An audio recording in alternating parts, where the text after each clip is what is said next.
Hello, everyone. Welcome to the Testing Psychologist podcast, the podcast where we talk all about the business and practice of psychological and neuropsychological assessment. I'm your host, Dr. Jeremy Sharp, licensed psychologist, group practice owner, and private practice coach. This podcast is brought to you by PAR. Use the Pfeiffer Diagnostic Achievement Test to home in on specific reading, writing, and math learning disabilities and figure out why academic issues are occurring. Learn more at parinc.com/Pfeiffer. That's F-E-I-F-E-R. All right, y'all, I am back with a very interesting episode for me to tackle. So today we're talking about why work in a group practice. Now, I obviously advocate for folks to launch their own practices and speak frequently on the podcast about how to do that, right? That's the bulk of my coaching. That's all of my coaching, how to do private practice. That said, I'm a group practice owner with many employees, and I spend a lot of my time on this side talking with employees about why group practice is a better choice than going out on your own. What an identity crisis, right? But only if you look at it in completely concrete black and white terms. The truth is that private practice fits better for some folks when it's not all about finances, and group practice employment works better for others. And there are plenty of folks out there for whom one will fit better than the other. I'm going to break down both sides today.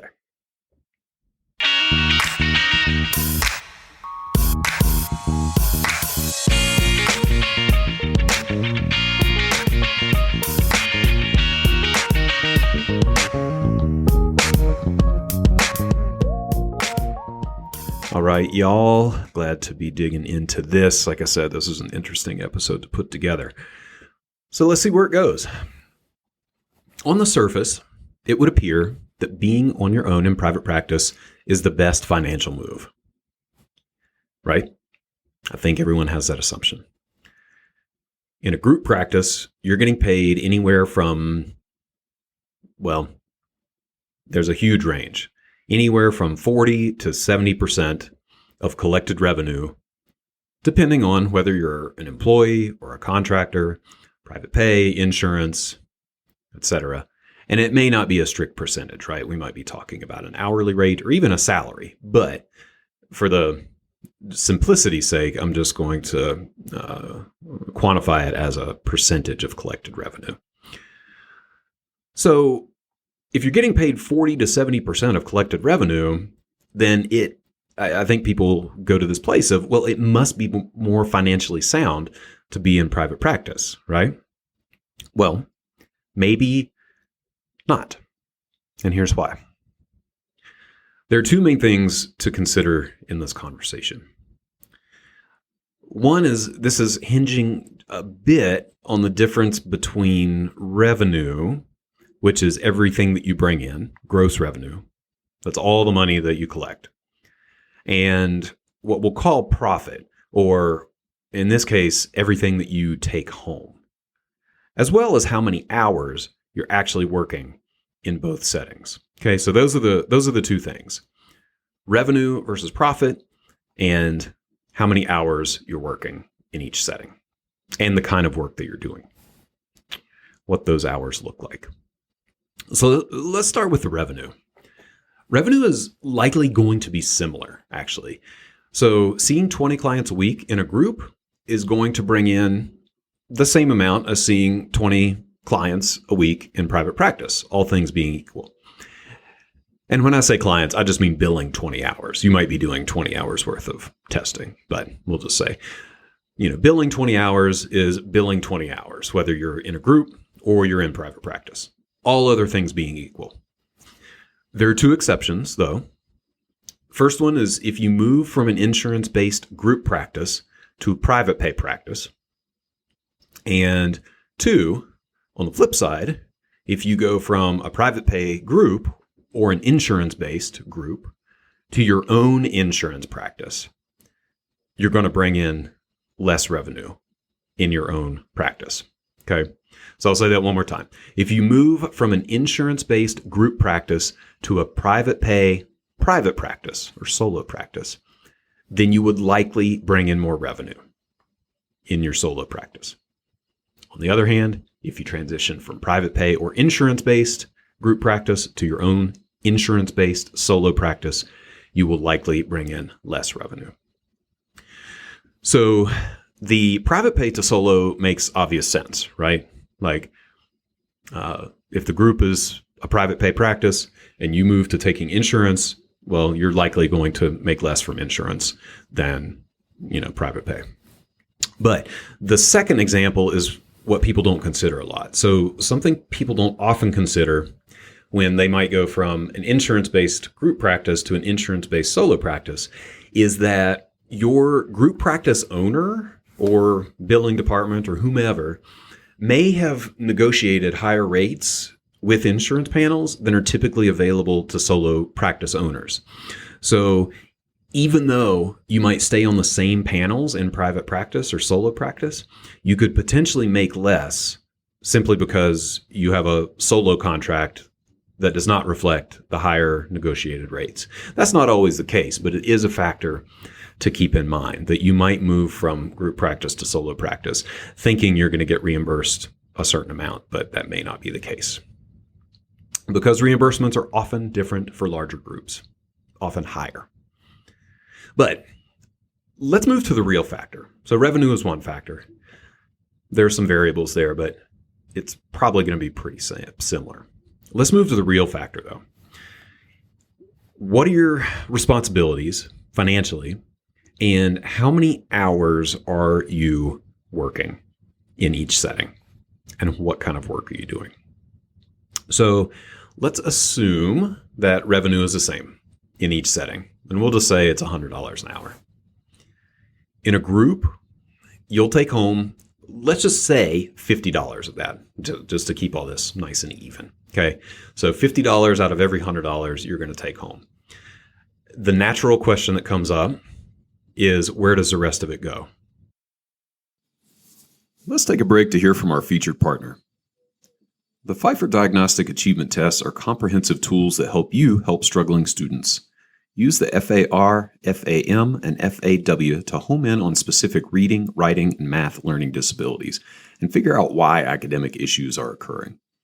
Instant online scoring is available via PAR iConnect, and in-person e-stimulus books allow for more convenient and hygienic administration via tablet.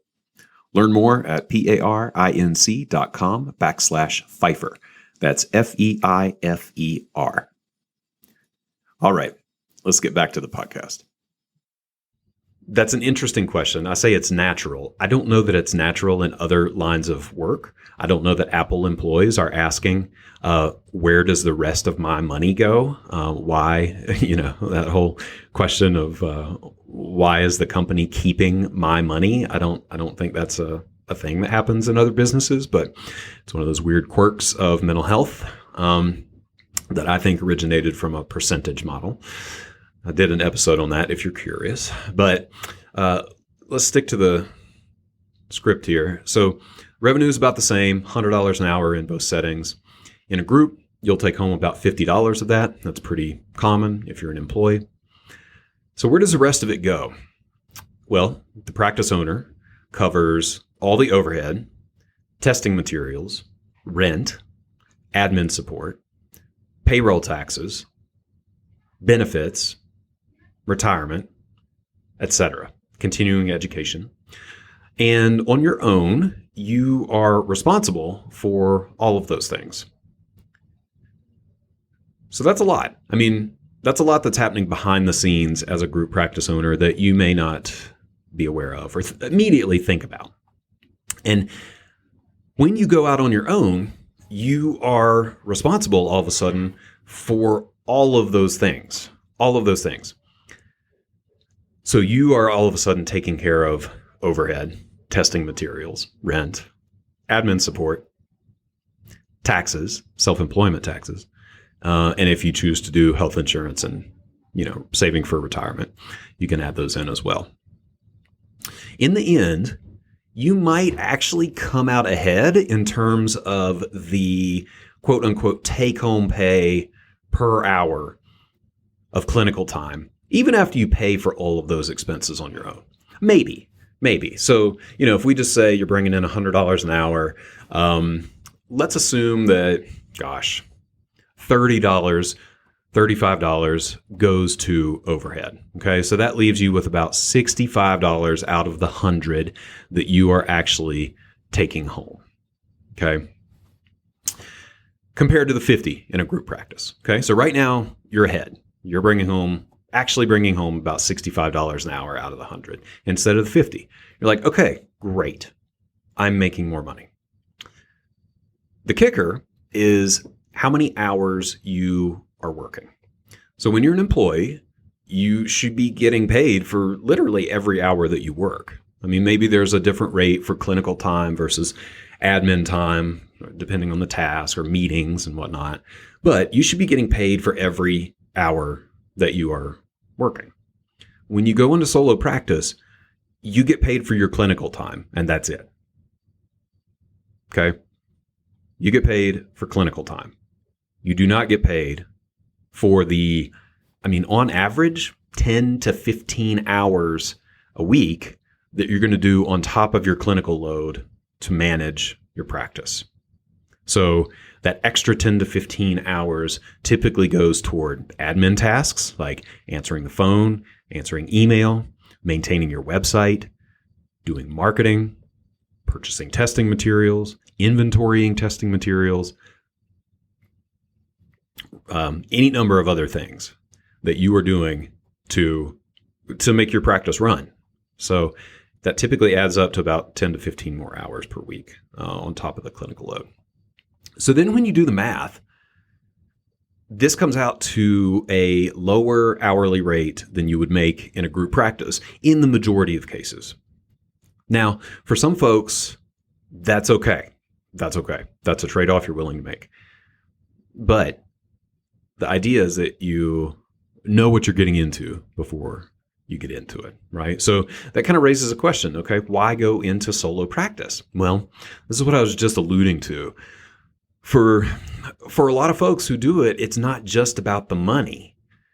The same reason that many of us grow into group practices from solo, even though you make less for quite a while than you could make as a solo practice, comes into play here too. It's about creating a legacy. It's about fulfilling a dream. It's about, being your own boss. It's being completely independent, having total flexibility. So there are these sort of intangible benefits of owning your own practice that drive a lot of folks. And those are pretty powerful. Those are very powerful. So as you consider whether you want to do solo or group, just think about what are your motivations, right? Are you driven by those motivations? This legacy, this dream, are you a business owner? Is there a family history of owning businesses? Why is this important to you? If you are not driven by those motivations, and you shouldn't feel like you should be, one is not better than the other, then solo practice may not be for you. Because, like I said, a lot of the time, the work that you're doing is going to be more hours that you're not getting paid for, that then technically lowers your hourly rate than what you would make in a group. So taking all of this into account, and I'll circle back again and just say, this is a ballpark estimate. There are going to be so many factors that might influence things in one direction or the other. The big one, of course, being if you go into solo practice that's private pay and are able to charge a much higher rate than insurance is reimbursing in the practice that you're leaving. That's probably the main factor that will tip the scales here. But like with any decision, the idea here is just to make sure that you are going into it deliberately with your eyes wide open and not necessarily assuming that you're going to make way more money per hour in solo practice compared to a group. All right, y'all. Thank you so much for tuning into this episode. Always grateful to have you here. I hope that you take away some information that you can implement in your practice and in your life. Any resources that we mentioned during the episode will be listed in the show notes, so make sure to check those out. If you like what you hear on the podcast, I would be so grateful if you left a review on iTunes or Spotify or wherever you listen to your podcasts. And if you're a practice owner or aspiring practice owner, I'd invite you to check out the Testing Psychologist mastermind groups. I have mastermind groups at every stage of practice development, beginner, intermediate, and advanced. We have homework, we have accountability, we have support, we have resources. These groups are amazing. We do a lot of work and a lot of connecting. If that sounds interesting to you, you can check out the details at thetestingpsychologist.com/consulting. You can sign up for a pre-group phone call and we will chat and figure out if a group could be a good fit for you. Thanks so much.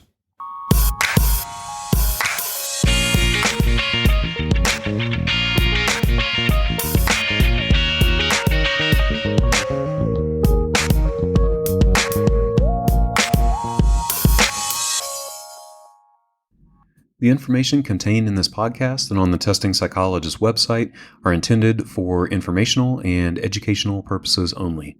Nothing in this podcast or on the website is intended to be a substitute for professional psychological, psychiatric, or medical advice, diagnosis, or treatment. Please note that no doctor-patient relationship is formed here, and similarly, no supervisory or consultative relationship is formed between the host or guests of this podcast and listeners of this podcast. If you need the qualified advice of any mental health practitioner or medical provider, please seek one in your area. Similarly, if you need supervision on clinical matters, please find a supervisor with an expertise that fits your needs.